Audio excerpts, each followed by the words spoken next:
Chapter 2. A Sight. "You know the Old Bailey well, no doubt," said one of the oldest of clerks to Jerry the messenger. "Yes, sir," returned Jerry, in something of a dogged manner. "I do know the Bailey." "Just so. And you know Mr. Lorry?" "I know Mr. Lorry, sir, much better than I know the Bailey, much better," said Jerry, not unlike a reluctant witness at the establishment in question.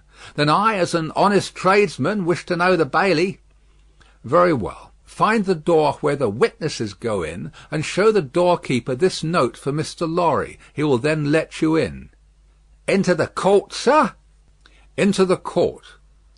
Mr. Cruncher's eyes seemed to get a little closer to one another, and to interchange the inquiry. "What do you think of this?" "Am I to wait in the court, sir?" he asked, as a result of that conference. "I'm going to tell you. The doorkeeper will pass the note to Mr. Lorry, and do you make any gesture that will attract Mr. Lorry's attention, and show him where you stand. Then what you have to do is to remain there until he wants you." "Is that all, sir?" "That's all. He wishes to have a messenger at hand. This is to tell him you are there." As the ancient clerk deliberately folded and superscribed the note, Mr. Cruncher, after surveying him in silence until he came to the blotting paper stage, remarked, "I suppose they'll be trying forgeries this morning." "Treason." "That's quartering," said Jerry. "Barbarous." "It is the law," remarked the ancient clerk, turning his surprised spectacles upon him. "It is the law." "It's hard in the law to spile a man, I think. It's hard enough to kill him, but it's very hard to spile him, sir." "Not at all," retained the ancient clerk. "Speak well of the law.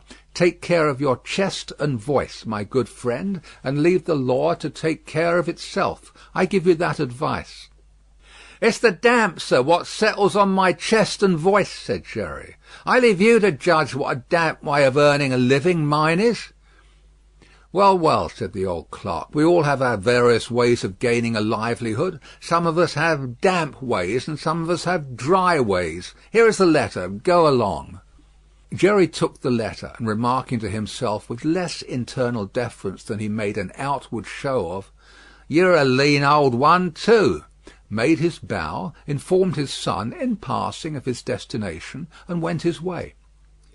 They hanged at Tyburn in those days, so the street outside Newgate had not obtained one infamous notoriety that has since attached to it. But the jail was a vile place, in which most kinds of debauchery and villainy were practised, and where dire diseases were bred, that came into court with the prisoners, and sometimes rushed straight from the dock at my Lord Chief Justice himself, and pulled him off the bench. It had more than once happened that the judge in the black cap pronounced his own doom as certainly as the prisoners, and even died before him. For the rest, the Old Bailey was famous as a kind of deadly inn-yard, from which pale travellers set out continually, in carts and coaches, on a violent passage into the other world, traversing some 2 miles and a half of public streets and road, and shaming few good citizens, if any. So powerful is use, and so desirable to be good use in the beginning. It was famous, too, for the pillory, a wise old institution that inflicted a punishment of which no one could foresee the extent. Also for the whipping post, another dear old institution, very humanizing and softening to behold in action. Also for extensive transactions in blood money, another fragment of ancestral wisdom, systematically leading to the most frightful mercenary crimes that could be committed under heaven. Altogether, the Old Bailey, at that date, was a choice illustration of the precept that whatever is right, an aphorism that would be as final as it is lazy, did it not include the troublesome consequence that nothing that ever was wrong. Making his way through the tainted crowd, dispersed up and down this hideous scene of action, with the skill of a man accustomed to make his way quietly, the messenger found out the door he sought, and handed in his letter through a trap in it. For, People then paid to see the play at the Old Bailey, just as they paid to see the play in Bedlam, only the former entertainment was much the dearer.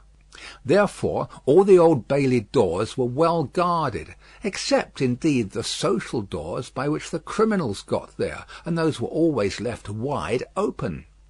After some delay and demur, the door grudgingly turned on its hinges a very little way, and allowed Mr. Jerry Cruncher to squeeze himself into court. "What's on?" he asked in a whisper of the man he found himself next to. "Nothing yet.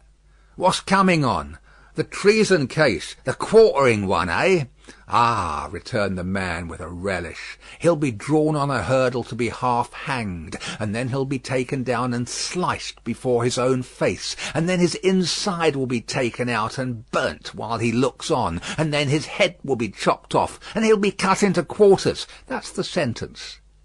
"If he's found guilty, you mean to say?" Jerry added, by way of proviso. "Oh, they'll find him guilty," said the other. "Don't you be afraid of that." Mr. Cruncher's attention was here diverted to the doorkeeper, whom he saw making his way to Mr. Lorry, with the note in his hand. Mr. Lorry sat at a table among the gentlemen in wigs, not far from a wigged gentleman, the prisoner's counsel, who had a great bundle of papers before him, and nearly opposite another wigged gentleman with his hands in his pockets, whose whole attention, when Mr. Cruncher looked at him then or afterwards, seemed to be concentrated on the ceiling of the court. After some gruff coughing and rubbing of his chin, and signing with his hand, Jerry attracted the notice of Mr. Lorry, who had stood up to look for him, and who quietly nodded and sat down again. "What's he got to do with the case?" asked the man he had spoken with. "Blest if I know," said Jerry. "What have you got to do with it, then, if a person may inquire?" "Blest if I know that either," said Jerry. The entrance of the judge, and a consequent great stir and settling down in the court, stopped the dialogue. Presently the dock became the central point of interest. Two jailers who had been standing there went out, and the prisoner was brought in and put to the bar.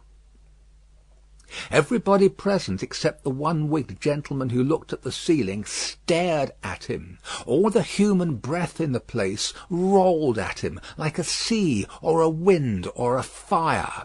Eager faces strained round pillars and corners to get a sight of him. Spectators in back rows stood up, not to miss a hair of him. People on the floor of the court laid their hands on the shoulders of the people before them, to help themselves at anybody's cost to a view of him, stood a tiptoe, got upon ledges, stood upon next to nothing to see every inch of him. Conspicuous among these latter, like an animated bit of the spiked wall of Newgate, Jerry stood, aiming at the prisoner the beery breath of what he had taken as he came along, and discharging it to mingle with the waves of other beer and gin and tea and coffee and what not, that flowed at him, and already broke upon the great windows behind him in an impure mist and rain. The object of all this staring and blaring was a young man of about 25, well grown and well looking, with a sunburnt cheek and a dark eye.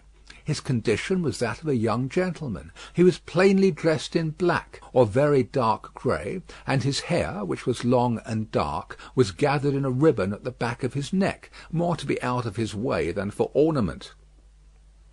As an emotion of the mind will express itself through any covering of the body, so the paleness which his situation engendered came through the brown upon his cheek, showing the soul to be stronger than the sun.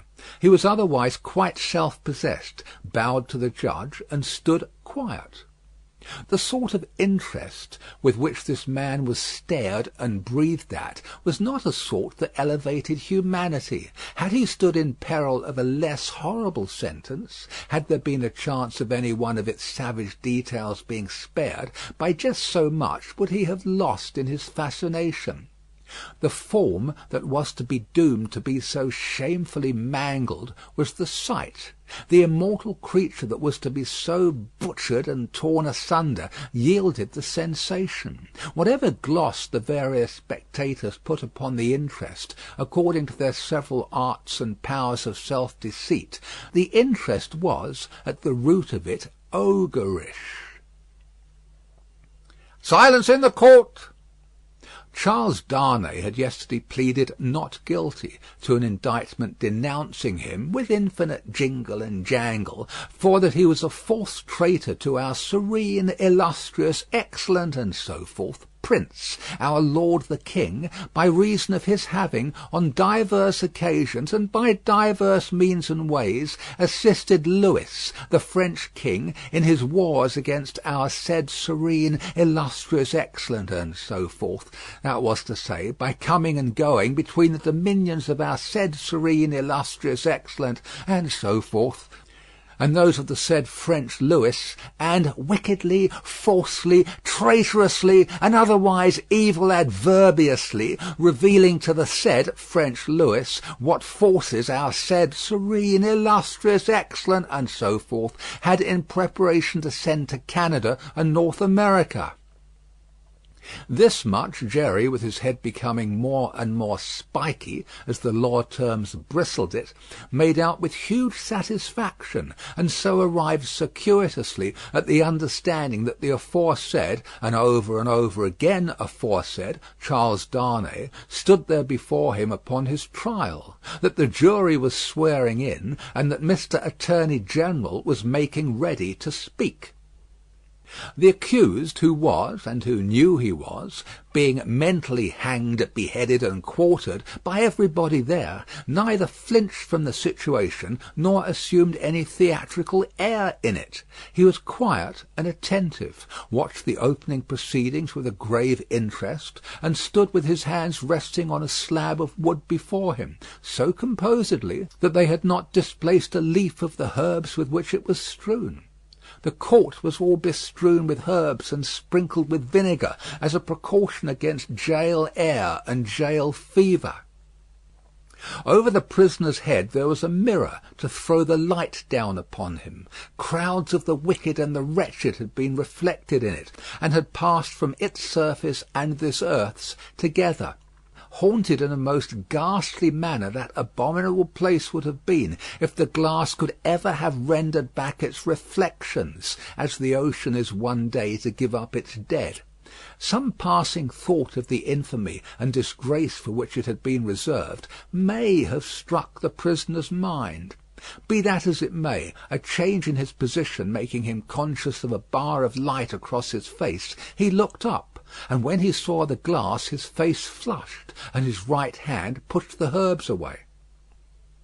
It happened that the action turned his face to that side of the court which was on his left. About on a level with his eyes there sat, in that corner of the judge's bench, two persons upon whom his look immediately rested, so immediately and so much to the changing of his aspect, that all the eyes that were turned upon him turned to them. The spectators saw in the two figures a young lady of little more than 20, and a gentleman who was evidently her father, a man of a very remarkable appearance in respect of the absolute whiteness of his hair, and a certain indescribable intensity of face, not of an active kind, but pondering and self-communing. When this expression was upon him, he looked as if he were old, but when it was stirred and broken up, as it was now in a moment on his speaking to his daughter, he became a handsome man, not past the prime of life. His daughter had one of her hands drawn through his arm as she sat by him, and the other pressed upon it. She had drawn close to him in her dread of the scene, and in her pity for the prisoner. Her forehead had been strikingly expressive of an engrossing terror and compassion that saw nothing but the peril of the accused. This had been so very noticeable, so very powerfully and naturally shown, that starers who had had no pity for him were touched by her, and the whisper went about, "Who are they?" Jerry, the messenger, who had made his own observations in his own manner, and who had been sucking the rust off his fingers in his absorption, stretched his neck to hear who they were. The crowd about him had pressed and passed the inquiry on to the nearest attendant, and from him it had been more slowly pressed and passed back. At last it got to Jerry. Witnesses. For which side? Against. Against what side? The prisoners. The judge, whose eyes had gone in the general direction, recalled them, leaned back in his seat, and looked steadily at a man whose life was in his hand. As Mr. Attorney General rose to spin the rope, grind the axe, and hammer the nails into the scaffold. End of Book 2, Chapter 2. Recording by Paul Adams, www.yawnguy.com.